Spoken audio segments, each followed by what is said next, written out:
Nani? Who are you there? Who are you? Who are you? Sauni. Who are you?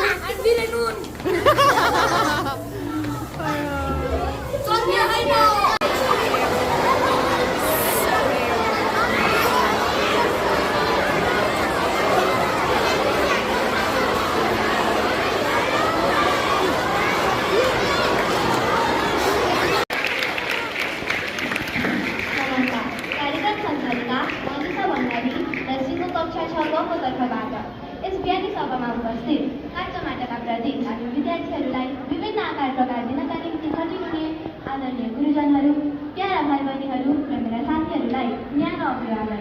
सर्वप्रथम त म विद्यार्थी परिवारलाई विद्यार्थीको सर्वाङ्ग विकासका निम्ति विशेष कार्यक्रम आयोजना गरिदिनु भएकोमा नतमस्त हुँदै आफ्नो शिर निहुर्याएर धन्यवाद ज्ञापन गर्न चाहन्छु। आजको यस विशेष कार्यक्रममा सन्देशमूलक नाटक लक्ष्मीको यात्रा लिएर उपस्थित भइसकेका छन् मेरा साथीहरू। कृपया यिनीहरूलाई स्वागत गरौँ। यो कथा नेपालको सुदूरपश्चिम क्षेत्रमा पर्ने दार्चुला जिल्लाको खालिराम गरेको गाउँ हो। ढुङ्गाको कपेटामा परेर यहाँका मानिसहरू विभिन्न समस्याबाट ग्रसित छन्।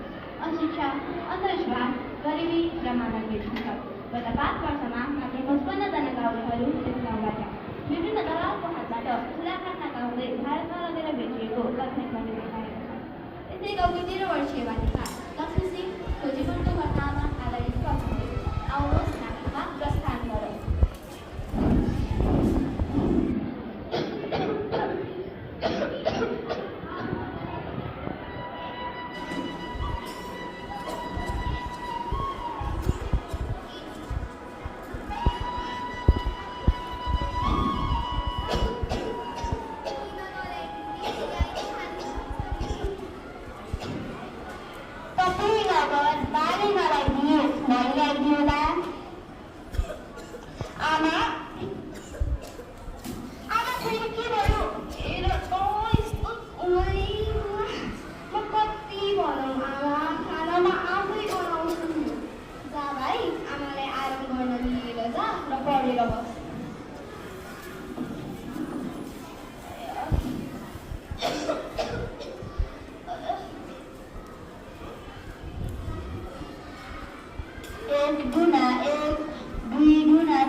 विदाईको दिन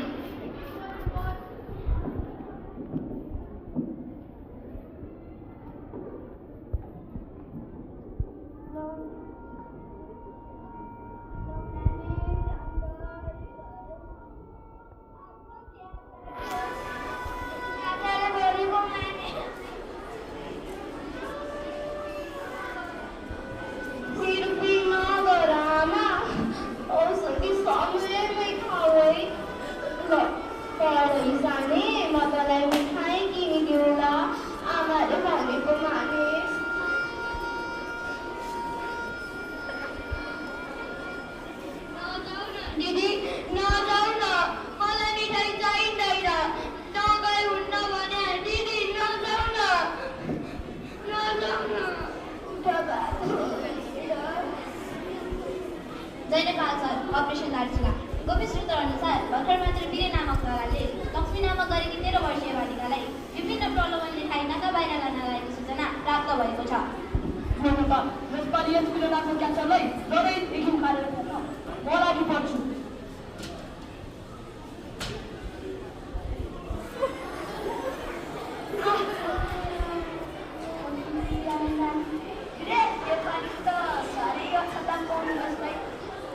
मेरो पनि त्यही गर्नु बर्सीले काटिएका थिए। 2 दिनमै कुरा फर्टे गरेर ल्याएको छु। उनीले देखेर नाकामा पढाइका साथ चेपचाप भइरहेको छ भन्ने यो केटीलाई सुरक्षित तरिकाले नाका बनाउनु पाएछ टन्नै कुरा। तर पनि चिन्ता नगर यसको नक्कलीको नक्कली साथ गर्दा गाडी आफ्नो परिवार पालिक हुन्छ। तर एक केटा सानी गाडीमा लैजान चाहिँ म सुझाव गर्दिनँ। साथी कारणै निकालेको जस्तो भयो। यति काम गर्नु भने पाएको रकमबाट 20% तिमीले। ए मैया उहाँहरूले तिमीले काम गर्ने ठाउँसँग पुर्याइदिने। कसैले सोध्यो भने को हुन् किन त जान लागेको हो भने काका बाबा हुन् घुम्न जान लागेको भन्नु है। यस काका म त्यसै भनिएछु।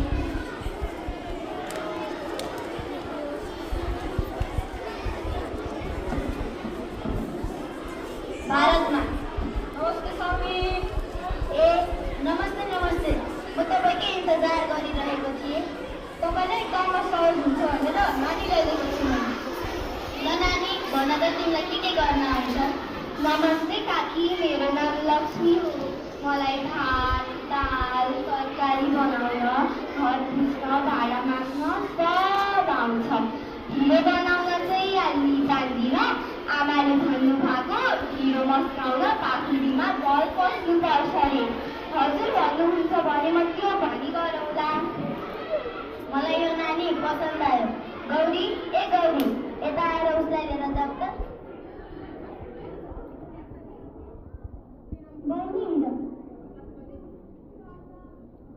काका यो बिरानो ठाउँ बेग्लै भाषा। तपाईँको घर परेर सुनौलो खालको सपना देखेर आएकी। थाहा छैन मेरो कोल्टोमा दुःख लेखेको छ कि सुख। यस्तो अनकन्टा ठाउँमा मेरो आफ्नो भन्ने नै तपाईँ हुनुहुन्छ। त्यसैले समयमै भेट्न आइदिनुहोस् है। हे लक्ष्मी आजदेखि तेरो आफन्त भने नि भगवान् भने नि त्यही साउनी हुन्। साउनीले त्यति भनोस् त्यति गयोस्। म अर्को वर्ष होला। जा अहिले गर्न आरम्भ।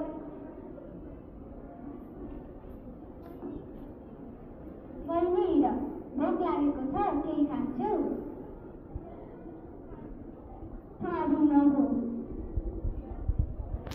हेर्दा कलिली देखिन्छ। कति वर्ष कि भयो? 12 पुरा भएर 13मा टेकी दिदी। म जस्तो लागिरहेछ बहिनी। म कहिले मेरो नर्कमा बेच्न पुग्यो। यो के भन्नु भएको दिदी? म त यहाँ काम गर्न आएकी हुँ। त्यही गर तर पनि काम नगरिदिने बाचा गरेर ल्याएछ। मलाई मेरो विगतको सम्झना भयो। आजभन्दा ठ्याक्कै 1 वर्ष अगाडि मलाई पनि मेरो सौखी आमाले मलाई सफाइ गरेर पढ्न पाउने मैले पछि तलब पाउने आशा देखाउन यहाँ छाडेकी थिइन्। यहाँ आएपछि थाहा भयो मलाई त मात्र 10 लाखमा बेचिएको रहेछ।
तस्करीको आगमन।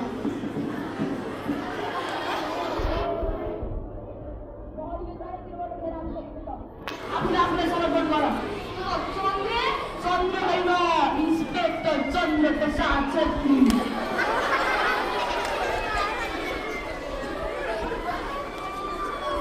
गौरी, जात सबैले विचार बालबालिका तस्करी नारायणको अनुसार 20 वर्षसम्मको जेल र जरिवाना लगाइन्छ। श्रीमती सबैजना बाहिर निस्किया त अस्ति लक्ष्मीले लिएर आएका पुलिस रहेछन्, हामीहरूलाई लिन आएका किन डर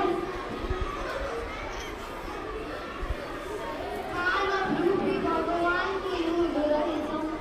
आउँदा नक्कली भए पनि बुबा भन्नुभयो। सदा साक्षात भगवान तपाईँको यो घरमा कहिल्यै बिर्सिने छैन।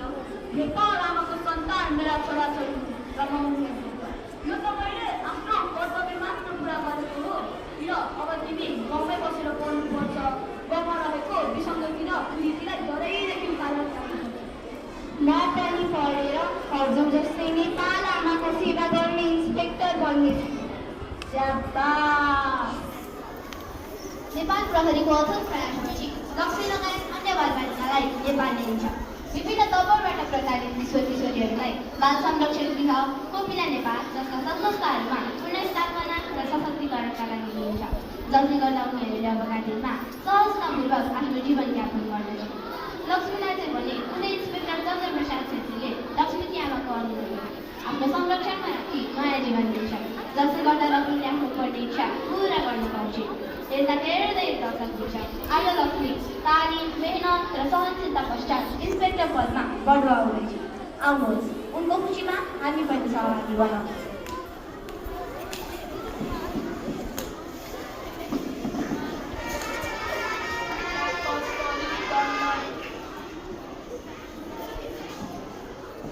बाल तस्करीलाई निरुप पार्नका निम्ति राज्यको मात्र नभई हामी सर्वसाधारणको पनि ठुलो भूमिका हुने हुँदा आउनुहोस्, जनचेतना फैलाउने कार्यमा हामी पनि हातेमालो गरौँ। बाल तस्करी दण्डनीय अपराध हो। धन्यवाद।